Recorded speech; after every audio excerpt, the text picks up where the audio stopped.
everyone, and welcome to my corner of the world.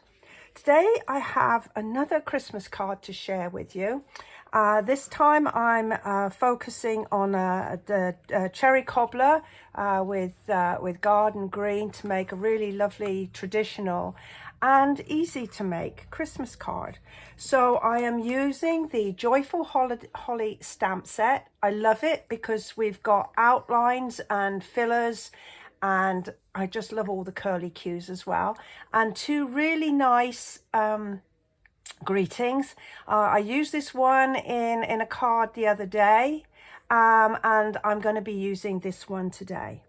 So our supplies are a cherry cobbler for our background or our base card, and then we've got garden green and whisper white. So we're going to start with, I'm going to get some paper to protect my work surface, and we're going to start our stamping. I am using both garden green and cherry cobbler, and on my blocks I have mounted the one of the sort of outline stamps for the holly, and I'm going to take some of the green ink, and I'm going to start at the bottom and have it sort of curling up there. And it doesn't matter that it's coming off the card stock. That's all you know, part of the, if you like, the design. And I'm going to have the other part coming from there. Okay, so you can see how that works. Now the other stamp is if it's like the filler. So this will allow you to colour your leaves in, and because they're clear, you'll be able to line them up. Let's make sure you can see that you can line them up and stamp them. So we're going to use again the garden green ink. Now I'm not pushing down on my ink, I'm just tapping really gently, and you can see I've got plenty of ink on there. So I'm gonna, if my head gets in, I truly apologize, but I am just lining up the leaves. I'm starting at the top and then just sort of wiggling and twiggling until I can see that they're pretty much lined up, and then press firmly. And that's not bad. I don't mind that I've got a little bit of a gap there. I think that adds to the charm of the card. After all, it is handmade. If you want perfect, then you need to get a machine to do it. And I certainly wouldn't want a machine to do my cards. So again, I'm just lining it up and pressing firmly. And there I have my other filler. Okay, so while I have my green out, I'm going to just decorate the panel inside my card. I like to have a little bit of decoration on my inside of my card as well as my envelope. So I'm going to just put a little swirl of holly leaves there, and then this is my envelope, and making sure it's the right way up. Because that's happened to me before now. I've stamped on the wrong corner.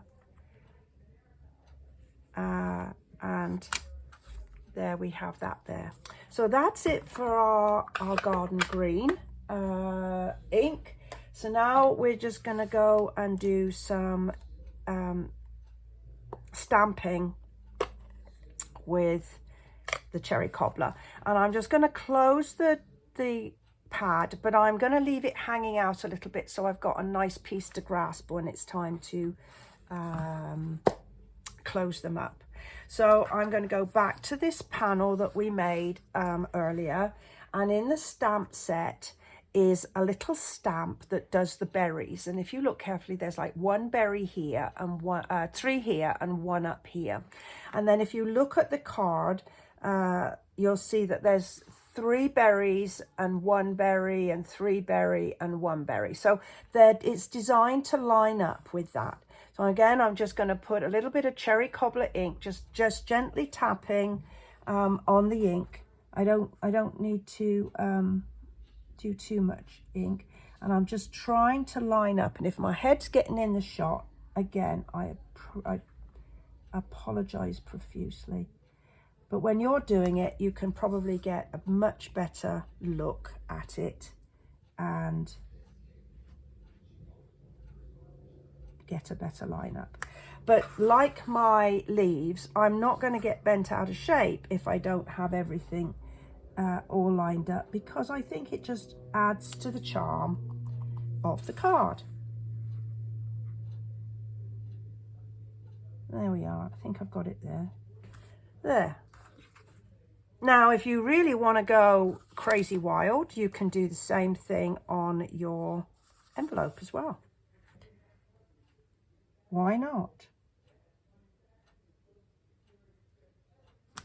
There we go. And the piece that goes inside. Why not? You've already got the stamp in your hand. You've got the ink open. You might as well go crazy. Now, I have a piece of card that's been punched with the Label Me Fancy punch, which is this one here, which I really like the shapes at the end. And I've just a piece of Whisper White card, and as I said earlier, I'm using the Joyful Christmas to You stamp and my cherry cobbler. And again, because it's a clear stamp, you can line up your card, your stamp onto your card like that. Now, if for some reason you don't get it center or level, remember that there's two sides to every piece of cardstock, and you can have a do-over on that one.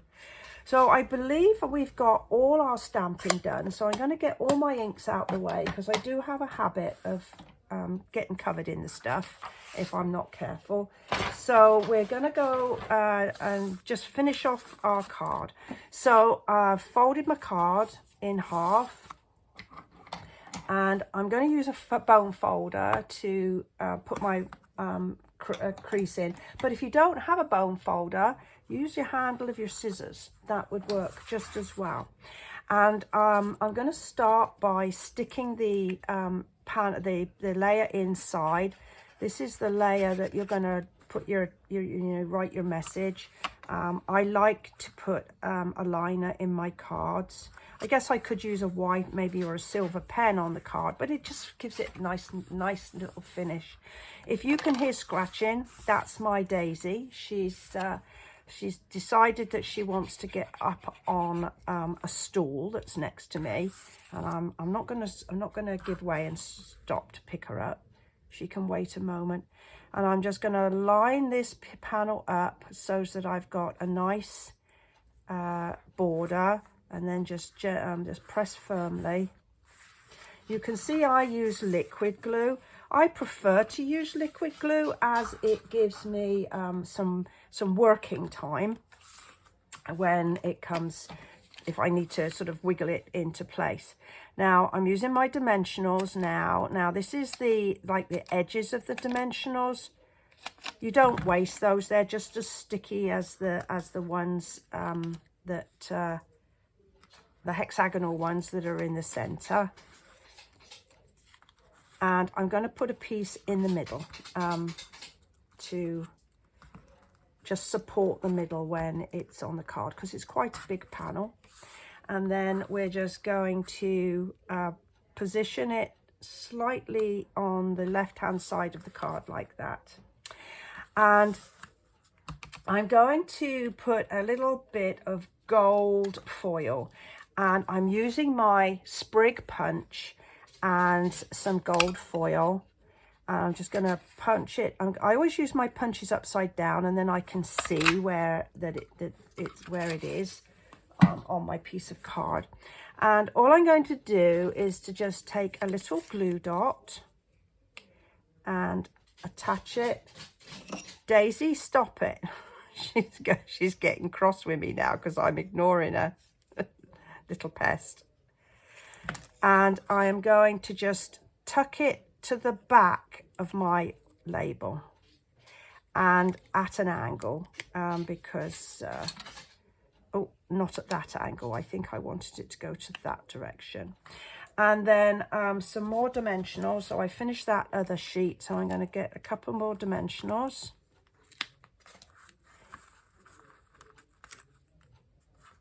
And then I'm going to position it sort of in this gap, so that it gives some interest to that gap. And then my final flourish is with my lovely red rhinestones. These are lovely for Christmas. They're lovely for a Valentine as well. Some nice red rhinestones. And I'm just going to dot a couple around like this. I think maybe what I'll also do is to put a couple on my lovely sprig, just to give that a bit more flash. Okay, so there we have a lovely Christmas card. More traditional colours again. I hope you've enjoyed this one. How about giving my video a thumbs up, hitting the subscribe button. That way you'll get to be notified every time I post another video. Well, you take care. Thank you for joining me today. I look forward to seeing you next time. Bye for now.